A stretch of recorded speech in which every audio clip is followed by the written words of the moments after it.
Kiai Haji Abdurrahman Wahid atau akrab disapa Gus Dur adalah tokoh Muslim Indonesia dan pemimpin politik yang menjadi Presiden Indonesia keempat.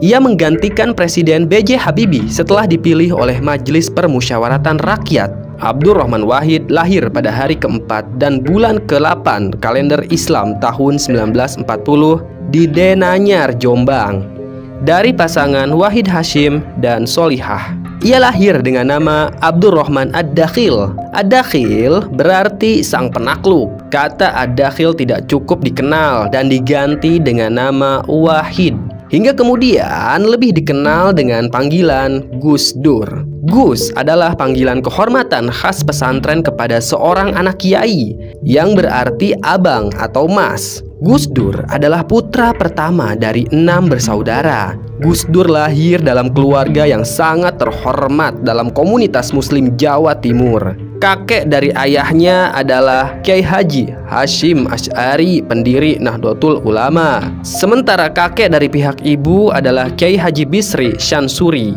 Beliau adalah pengajar pesantren pertama yang mengajarkan kelas pada perempuan. Ayah Gus Dur, Kiai Haji Wahid Hashim, terlibat dalam gerakan nasionalis dan menjadi Menteri Agama tahun 1949.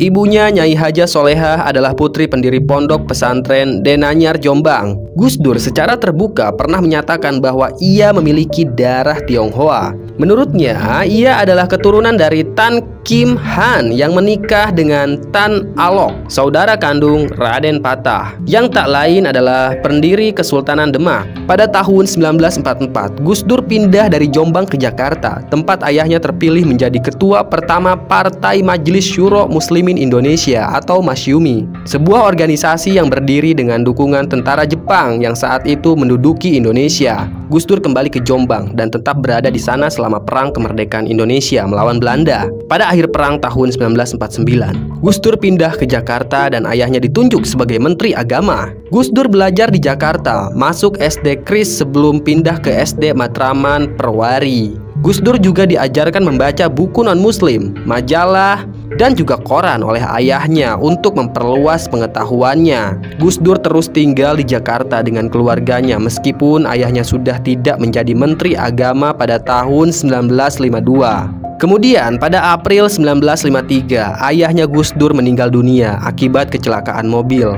Pendidikan Gus Dur pun berlanjut hingga tahun 1954. Ia masuk sekolah menengah pertama. Dan pada tahun itu, ia tidak naik kelas. Ibunya lalu mengirim Gus Dur ke Yogyakarta untuk meneruskan pendidikannya dengan mengaji kepada Kiai Haji Ali Maksum, tepatnya di pondok pesantren Krapyak, dan belajar di SMP. Setelah lulus dari SMP, Gus Dur pindah ke Magelang untuk memulai pendidikan muslim di pesantren Tegal Rejo. Ia mengembangkan reputasi sebagai murid berbakat, menyelesaikan pendidikan pesantren dalam waktu 2 tahun, yang seharusnya beliau tempuh dalam 4 tahun. Lalu di tahun 1963, Gus Dur menerima beasiswa dari Kementerian Agama untuk belajar studi Islam di Universitas Al-Azhar di Kairo, Mesir. Ia pergi ke Mesir pada November 1963. Meskipun ia mahir berbahasa Arab, Gus Dur diberitahu oleh pihak universitas bahwa ia harus mengambil kelas remedial sebelum belajar Islam dan bahasa Arab. Karena saat itu Gus Dur tidak mampu memberikan bukti bahwa ia memiliki kemampuan bahasa Arab. Gus Dur pun terpaksa mengambil kelas remedial. Di Mesir itulah Gus Dur menikmati hidup. Ia suka menonton film Eropa dan Amerika dan juga menonton pertandingan sepak bola. Gus Dur juga terlibat dalam Asosiasi Pelajar Indonesia dan menjadi jurnalis majalah asosiasi tersebut. Kemudian pada akhir tahun, ia berhasil lulus kelas remedial bahasa Arabnya. Gus Dur juga dipekerjakan di Kedutaan Besar Indonesia. Pada saat ia bekerja, peristiwa Gerakan 30 September atau G30 SPKI pun terjadi.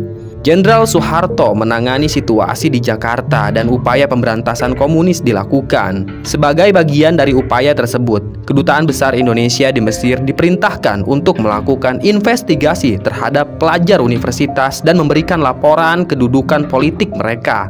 Perintah ini diberikan pada Gus Dur yang ditugaskan untuk menulis laporan. Singkat cerita, Gus Dur bukan hanya belajar di Mesir, tapi ia juga sempat belajar di Baghdad. Gus Dur punya keinginan untuk melanjutkan kuliah di Universitas Leiden. Namun beliau kecewa karena pendidikannya di Baghdad kurang diakui. Maka dari itu, dari Belanda, Gus Dur pergi ke Jerman dan Prancis sebelum kembali ke Indonesia tahun 1971. Di luar dari sederet prestasi Gus Dur, beliau dikenal masyarakat sebagai guyonan, kritikan, pakaian, sepak bola, presiden, partai, dan semuanya. Sebelum kata-kata alay populer, kalimat yang lebih dulu populer adalah "gitu aja kok repot". Gus Dur sangat otentik, orisinil, jenius, dan tidak mudah dipengaruhi oleh se-Indonesia sekalipun. Gus Dur itu ibarat angin, dia tidak ikut kemana-mana, tapi anginlah yang diikuti. Gus Dur diikuti banyak orang. Barangkali beliau adalah salah satu tokoh Indonesia yang akan tetap abadi namanya. Satu hal lagi yang diakui banyak orang soal keunikan Gus Dur, beliau ini punya kelebihan mengetahui sebuah peristiwa sebelum kejadian, atau istilahnya waruh sakdurunge winarah.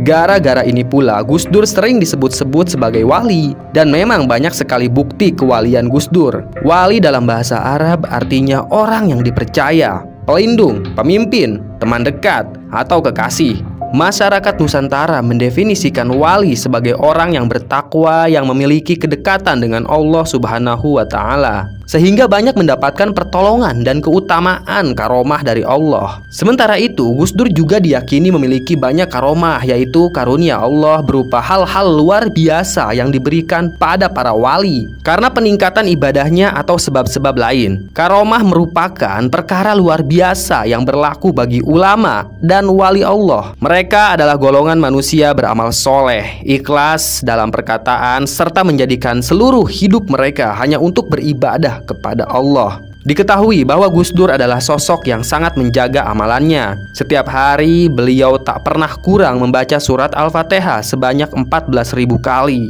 Seorang ahli tasawuf yaitu Kiai Haji Lukmanul Hakim menilai tanda-tanda kewalian dalam diri Gus Dur. Kata beliau, Gus Dur itu adalah orang yang tidak memiliki rasa takut dan susah. Faktanya memang begitu. Gus Dur dikenal memiliki keberanian dan memiliki segala sesuatu. Beliau teguh pendirian dan tidak mudah dipengaruhi oleh siapapun. Banyak sekali karomah yang ada di dalam diri Gus Dur. Salah satunya adalah beliau mampu berkomunikasi dengan para wali yang sudah meninggal. Kisah ini diceritakan oleh mantan Sekretaris Jenderal PBNU Haji Arifin Junaidi. Suatu ketika ia mengantar Gus Dur ke Cirebon untuk bertemu dengan Kiai Haji Fuad Hasyim. Usai pertemuan yang berlangsung sampai malam, mereka bergerak ke Pekalongan untuk mengunjungi Habib Lutfi Yahya. Nah, di tengah-tengah perjalanan, tepatnya di daerah Losari, sekitar pukul 1 dini hari, Gus Dur meminta sopirnya untuk kembali menuju makam Sunan Gunung Jati yang berada di Komplek Astana Gunung Sambung,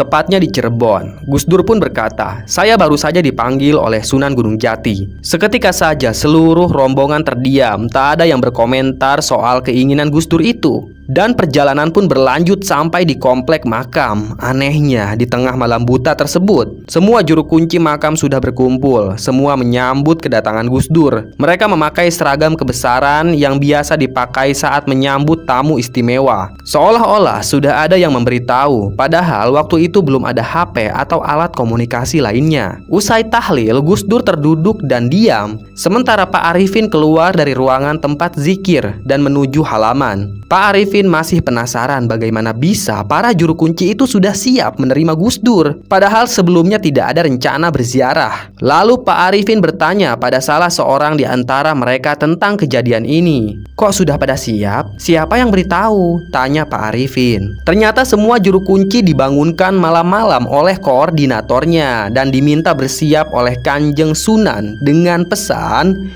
"Cucuku mau datang ke sini." Begitu kata mereka. Pak Arifin pun hanya bisa manggut-manggut keheranan dengan fenomena luar biasa itu. Hal tersebut hanya sebagian kecil tentang fenomena tanda-tanda kalau Gus Dur itu adalah seorang wali. Banyak orang bilang Gus Dur juga sering didatangi oleh tamu rahasia. Bagi warga NU, mengobrol merupakan kegemaran yang sudah mendarah daging.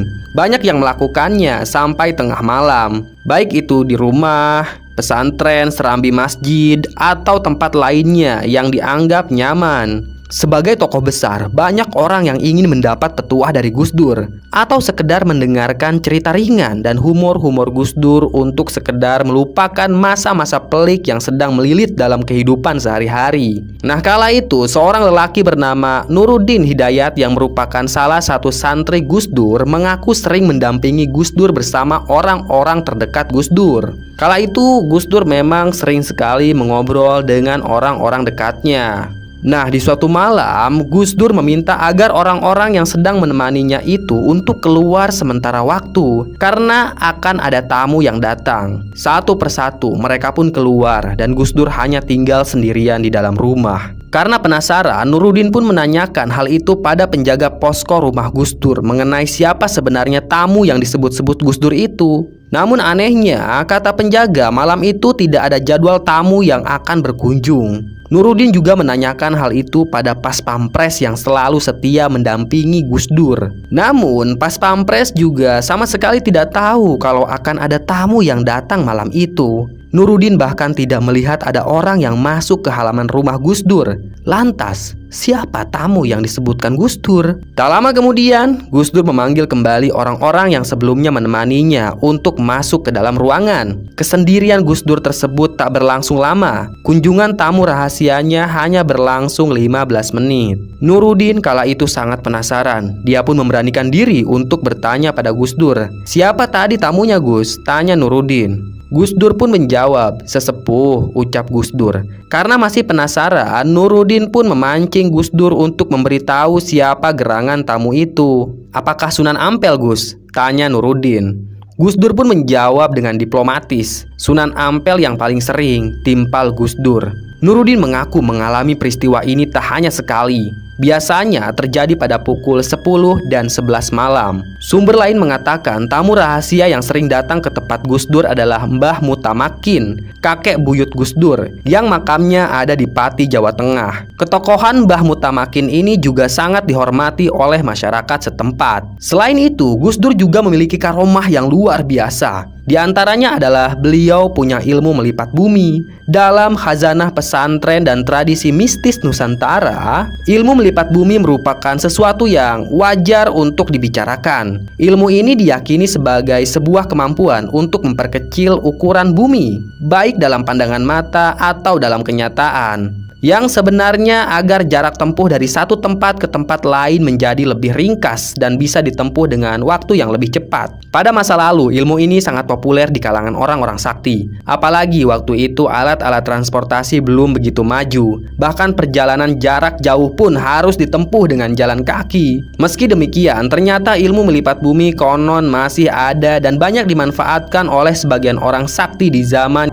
ia sedang mengantar Gus Dur bersama beberapa rombongan yang mengendarai mobil berbeda. Saat itu sudah jam 12 siang. Kemudian Gus Dur mengajak pulang karena di rumah akan ada tamu yang harus ditemuinya di jam 1 siang. Ia pun segera memutar arah dan mobil lain mengikutinya. Karena sudah ada janji, ia pun ngebut, tapi tak yakin bisa sampai di Jakarta jam 3 atau jam 4 sore. Mengingat jaraknya yang sangat jauh, apalagi masih harus melewati puncak yang jalannya sempit, berliku-liku dan naik turun karena saat itu belum ada tol Cipularang. Meski begitu, ia tetap menggeber mobilnya secepat yang ia bisa, sehingga mobil rombongan di belakang tidak kelihatan dan jauh ketinggalan. Singkat cerita, sampailah mobil yang dikendarainya bersama Gus Dur di Ciganjur, Jakarta dengan selamat. Lantas, ia pun menengok jam tangannya. Angka yang masih diingatnya sampai sekarang adalah jam 1 siang lewat 12 menit. Dalam kata lain, mobil itu hanya menempuh 1 jam lebih. Walhasil, Gus Dur tidak terlambat menerima tamunya yang juga baru saja sampai. Sedangkan rombongan mobil di belakangnya baru sampai di Ciganjur jam setengah 5, terpaut 3 jam lebih. Ini adalah karomah Gus Dur yang sangat menakjubkan. Begitulah sekelumit kisah tentang kesaktian Gus Dur. Walaupun beliau saat ini sudah tiada, namun namanya akan tetap dikenang oleh seluruh masyarakat Indonesia. Dari bukti-bukti karomah Gus Dur, Mbah sendiri yakin kalau beliau merupakan seorang wali yang sangat mulia dan juga sakti. Selesai. Terima kasih sudah menyimak cerita Mbah. Tunggu cerita-cerita lainnya ya. Tetap sehat dan salam merinding.